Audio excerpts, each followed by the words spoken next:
السلام علیکم ورحمۃ اللہ وبرکاتہ۔ لرننگ وتھ الیاس کے ساتھ میں ہوں محمد الیاس۔ قرآن پاک سکھانے کا سلسلہ چل رہا تھا۔ ابھی اس وقت ہم موجود قاعدے پر ہیں اور قاعدے کی تقریباً 8 تختیاں مکمل کر چکے ہیں۔ اس وقت ہم 9ویں تختی پر موجود ہیں اور 9ویں تختی کے بھی چند اسباق پڑھ چکے ہیں۔ امید ہے گزشتہ جتنا بھی ہم لوگوں نے پڑھا نورانی قاعدے کا حصہ وہ آپ لوگوں نے یاد کر لیا ہوگا، اسے بلایا نہیں ہوگا، اس لیے کہ اگر آپ نے گزشتہ حصہ یاد کیا ہوگا تو اگلا حصہ پڑھنے میں آپ کو آسانی ہوگی، اور قرآن پاک کے اندر بھی آپ کو جب ہی آسانی ہوگی جب آپ نے پچھلا حصہ یاد کیا ہوگا۔ خیر، اگر آپ کا کوئی بھی سوال ہو، چاہے وہ گزشتہ اسباق کے حوالے سے ہو یا گزشتہ کلاس کے حوالے سے ہو، آپ پوچھ سکتے ہیں، آپ کو انشاءاللہ اس کا جواب جلد از جلد دے دیا جائے گا۔ شروع کرتے ہیں آج کے سبق۔ اعوذ باللہ من الشیطان الرجیم، بسم اللہ الرحمن الرحیم۔ غین الف زبر غا، سین زیر سی، غاسی، قاف دو زیر قن، غاسقن، آگے وقف غاسق۔ الف سے پہلے جب بھی زبر ہوگا یہ مد کی تختی کا لفظ کہلائے گا اور اسے کھینچ کے ادا کیا جائے گا۔ زبر زیر پیش ہمیشہ حرکات کی تختی میں آتے ہیں اور حرکات کو کھینچ کے ادا نہیں کیا جاتا۔ دو زبر دو زیر دو پیش کو تنوین کہتے ہیں، دو زبر دو زیر دو پیش کو تنوین کہتے ہیں، اور تنوین اس وقت غنہ ہوتی ہے جب تنوین کے بعد اگلا لفظ حروف ہلکی اور لام اور را کے علاوہ ہو، یعنی تنوین کے بعد جو لفظ آ رہے ہوں ان میں لام اور را شامل نہ ہو اور حمزہ ہا عین ہا غین خا شامل نہ ہو۔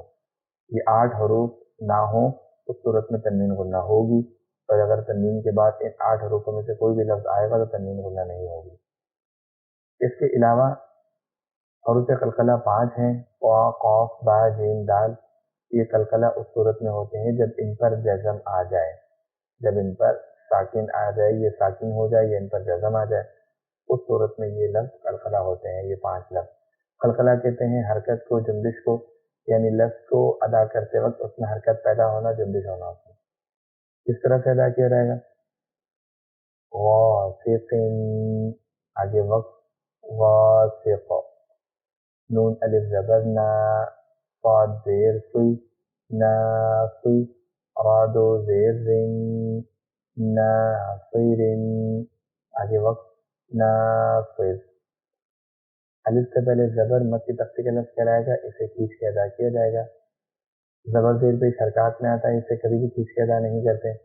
تنوین غنہ ہو رہی ہے، اس کی وجہ یہ ہے کہ تنوین کے بعد حروف ہلکی اور لام را میں سے کوئی لفظ نہیں ہے۔ وقت کی صورت میں دونوں زیر ہٹ جائیں گے را کے نیچے سے اور را پر جزم آ جائے گا۔ ناصرن، آگے وقت ناصر۔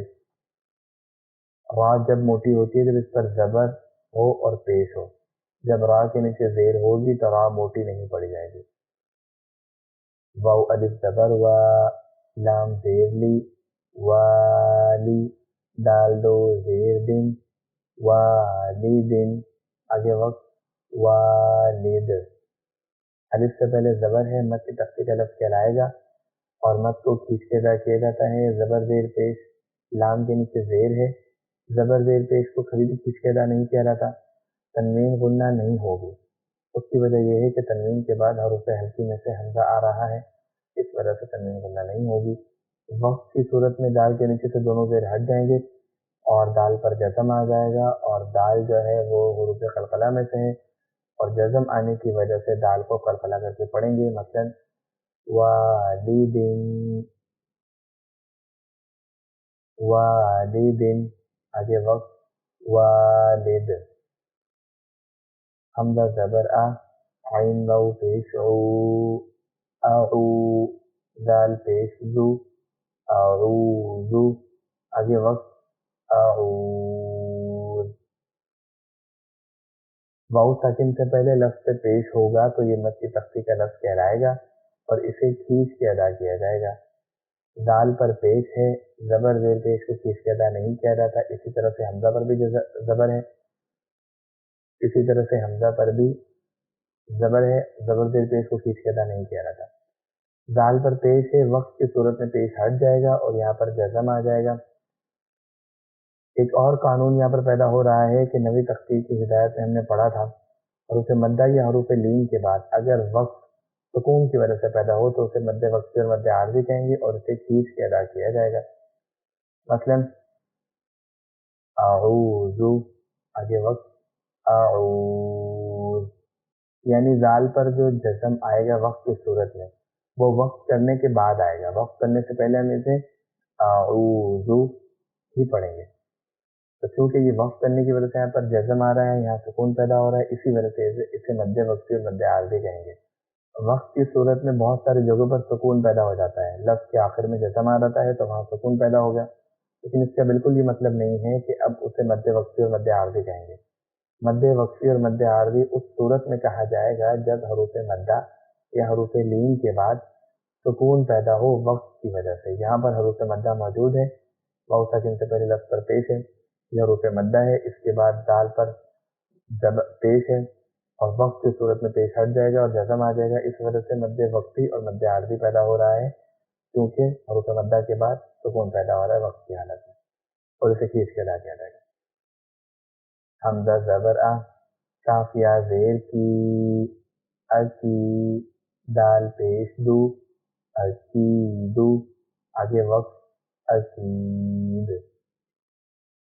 اچھا ایک چیز میں آپ لوگوں کو بتا دوں کہ میں بہت سارے لفظ آپ لوگوں کو بتاتا ہوں، ہر لفظ پر قانون بتا رہا ہوں، کون سی تختی میں لفظ جا رہے ہیں، کس طرح سے ادا کیا جائے گا، میں آپ کو ہر لفظ کو بتا رہا ہوں۔ بعض اوقات ایسا ہوتا ہے کہ جیسے کوئی ایک لفظ بار بار میں آپ کو بتا رہا ہوں اور اس کے 2-3 لفظ اور بھی ہوتے ہیں، اب وہ 2-3 لفظ اس سبق میں نہیں آئے، وہ اگلے سبق میں آئے، پھر اگلے سبق میں کوئی اور لفظ آیا، پھر اگلے سبق میں کوئی اور لفظ آیا، تو اس کا یہ بالکل بھی مطلب نہیں ہے کہ آپ لوگ یہ سمجھیں کہ بھائی ہمیں ایک لفظ بتایا ہے اس سبق میں، ہمیں باقی لفظ نہیں پتا۔ میں آپ لوگوں کی آسانی کے لیے ہر سبق میں جو لفظ آتا ہے وہ بتاتا ہوں، لیکن میں یہ سبق مکمل طریقے سے، یہ لفظ مکمل طریقے سے ان کی تختیوں میں بتا کر آ چکا ہوں۔ یہاں پر بتانے کا مقصد آپ لوگوں کو بار بار یاد دہانی کروانا ہے۔ اگر آپ لوگوں کو کوئی لفظ نہیں پتہ چل رہا تو آپ پچھلے الفاظ سن لیں، آپ کو سمجھ میں آ جائے گا۔ میری کوشش یہی رہے گی ہمیشہ کہ میں آپ لوگوں کو آسانی سے سمجھانے کی کوشش کروں، لفظوں کو مکمل طریقے سے سمجھانے کی کوشش کروں۔ اگر سبق میں کوئی ایک لفظ آئے گا کسی تختی کا تو میں وہی سمجھاؤں گا، اگر اگلے سبق میں وہ پچھلا والا لفظ جو میں نے سمجھایا تھا وہ نہیں آیا، اب کوئی دوسرا لفظ آیا ہے، تو آپ لوگوں کو اس میں الجھنے کی یا پریشان ہونے کی کوئی بھی ضرورت نہیں ہے۔ آپ یا تو سوال کر کے پوچھ سکتے ہیں یا پھر جس تختی کا میں نام لے رہا ہوں اس تختی کے اوپر میں نے پورا ایک سبق بنایا ہے، اس تختی میں جا کے وہ سبق سن سکتے ہیں۔ خیر سبق کی طرف آتے ہیں۔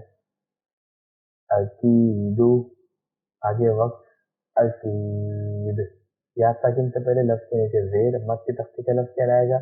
مد کی تختی کو ہمیشہ کھینچ کے ادا کیا جاتا ہے۔ دال پر پیش ہے، دال پر پیش ہے، جب وقت کریں گے تو یہاں آ جائے گا جزم، اور جزم آنے کی وجہ سے اسے قلقلہ کر کے پڑھیں گے، دال قلقلہ کے حروفوں میں سے ہے۔ یہاں پر ایک اور قانون بھی پیدا ہوگا کہ حروف مدہ اور حروف لین کے بعد جب بھی سکون پیدا ہو وقت کی وجہ سے تو اسے مد وقتی اور مد عارضی کہیں گے۔ اسے کس طرح سے ادا کیا جائے گا؟ اکیدو، آگے وقت اکید، یا زبر یا، خا الف زبر خا، یا خا، فا پیش فو، یا خافو، آگے وقت یا خاف۔ یا پر زبر ہے، زبر زیر پیش ہمیشہ حرکات کی تختی میں آتے ہیں اور اسے کھینچ کے ادا نہیں کیا جاتا۔ الف سے پہلے لفظ پر زبر ہے، خا پر یہ مد کی تختی کا لفظ کہلائے گا اور مد کو ہمیشہ کھینچ کے ادا کیا جاتا ہے۔ الف پر زبر ہے، الف سے پہلے جو لفظ خا ہے اس پر زبر ہے تو یہ مد کی تختی کا لفظ کہلائے گا اور اسے کھینچ کے ادا کیا جائے گا۔ فا پیش فو زبر زیر پیش میں آتا ہے اور اسے حرکات کہتے ہیں، حرکات کو کھینچ کے ادا نہیں کیا جاتا۔ وقت کی صورت میں فا پر سے پیش ہٹ کے جزم آ جائے گا اور یہاں سکون پیدا ہو جائے گا، اور یہ سکون حروف مدہ کے بعد آ رہا ہے، اس لیے اسے مد وقتی اور مد عارضی بھی کہیں گے۔ اسے کس طرح سے ادا کیا جائے گا؟ یخافو، آگے وقت یخاف، یا زبر یا، دال کھڑا زبر دا، یدا، ہا پیش ہو، یدا ہو، آگے وقت یدا۔ یا اور ہا زبر زیر پیش میں آتے ہیں، اسے حرکات کے تختے کے لفظ کہیں گے اور انہیں کھینچ کے ادا نہیں کیا جائے گا۔ دال پر جو کھڑا زبر آ رہا ہے یہ کھڑی حرکات سے لیا گیا ہے. کھڑی حرکات کو ہمیشہ کھینچ کے ادا کیا جاتا ہے. وقت کی صورت میں ہاں پر سے پیش ہٹ جائے گا اور یہاں جزم آ جائے گا. اسے کس طرح سے ادا کیا جائے گا؟ یداہو، آگے وقت یدا، یا پیش یو، قاف الف زبر قا، یو قا، لام پیش لو، یو قالو، آگے وقت یو قال. یا اور لام زبر زیر پیش میں آتے ہیں. زبر زیر پیش حرکات کو کہتے ہیں اور حرکات کو کھینچ کے ادا نہیں کیا جاتا. الف سے پہلے جو قاف آ رہا ہے یہ مد کی تختی میں آئے گا کیونکہ الف سے پہلے زبر ہے. مد کی تختی کو ہمیشہ کھینچ کے ادا کیا جاتا ہے. اس لفظ کا جب ہم وقت کریں گے تو لام کے اوپر سے پیش ہٹ جائے گا اور یہاں جزم آ جائے گا. حروف مدہ کے بعد وقت کی صورت میں سکون پیدا ہو رہا ہے، اس لیے اسے مد وقتی اور مد عارضی بھی کہیں گے. اسے کس طرح سے ادا کیا جائے گا؟ یو قالو، آگے وقت یو قال. امید ہے آپ لوگوں کو آج کا سبق بھی سمجھ میں آ گیا ہوگا. اگر آپ لوگوں کا کوئی بھی سوال ہو تو آپ پوچھ سکتے ہیں. آج تک کے لیے اتنا ہی. ملتے ہیں آپ لوگوں سے ایک نئے سبق میں ایک نئی کلاس کے ساتھ. جب تک کے لیے اپنا خیال رکھیے گا. اللہ حافظ.